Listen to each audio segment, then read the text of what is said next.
All right, time to talk pets, or more specifically, what we need to know to make their lives and ours more comfortable. Yeah, and veterinarian Dr. Mike Hutchinson is here with some timely topics. And Dr. Mike, we talked recently about pets with allergies, but what do you do if you're the one who's allergic and allergic to your pet? Yeah.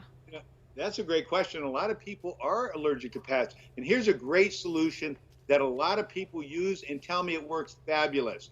You take a gallon of water, warm water, well, you fill it up 9/10 of the way with water, and then the rest of the way with white vinegar. Take a sponge that over your dog or cat. And what that does is wets them and helps to get rid of some that cut through the dander. Then you take another gallon of water, warm water, and add a cap full of Downy fabric softener. Sponge that over your cat or dog and leave it drip dry. Don't rinse it off.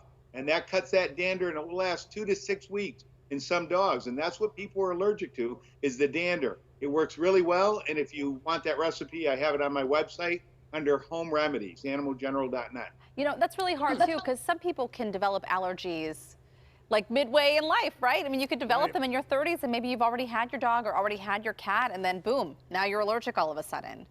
I love my veterinarian colleagues that are allergic to animals, and they still work every day. And it's for tricks like these that really help cut down that dander and that the allergens that cause them to really break out in hives and itch and cough and sneeze and all those things that we hate. What is it about talking about itching that makes me you all of a itch? sudden? Dr. Mike, let's talk about our dogs and swimming in natural bodies of water, like if they're going into a lake or a pond, and is that more dangerous than swimming in a pool? It is, because of the cyanobacteria blooms, those red allergy blooms that we see. It can look green, it can look blue, like blue-green allergy. It can look red, it can look brown, and that can be extremely toxic. That happens when the lake waters or pond waters get stagnant. They have lots of nutrients in them, and these blooms take over. And just swimming in it, the dogs can then pick up that cyanobacteria and get very, very sick. If your dog does go into a pond or lake or any water body that has that bloom, rinse them off when they get out. Look for signs of lethargy, sickness, vomiting. I mean, they can even start seizuring. It's horrible. And then contact your veterinarian immediately. But it is something I tell people, if you see it on the water, don't let them swim in it. So you would see it floating on the water. You would be able to tell that the body of water has this in it.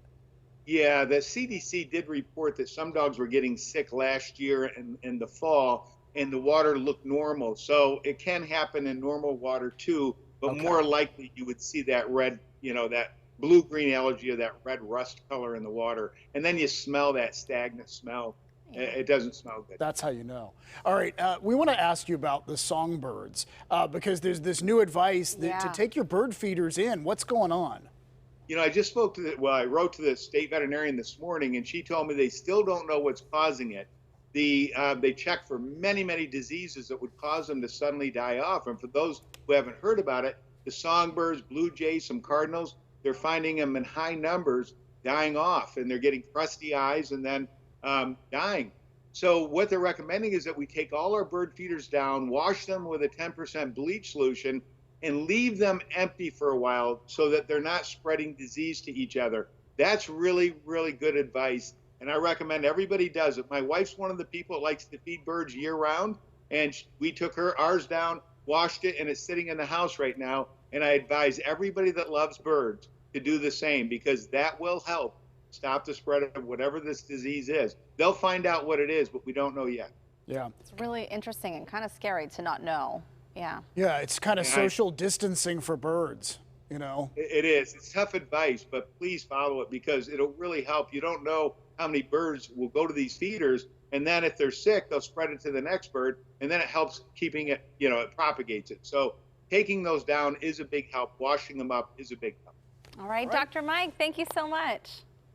You're welcome. Great seeing you. Good to see you too. And we're actually going to be talking about the mysterious songbird deaths and whatever illness this is here in Pennsylvania. We're going to talk about that later on this week on the show. Yeah, and Dr. Mike Hutchinson of Animal General in Cranberry, we want to mention he is a regular PTL contributor, and you can look for him also on KDKA Radio, and you can also listen on his podcast as well.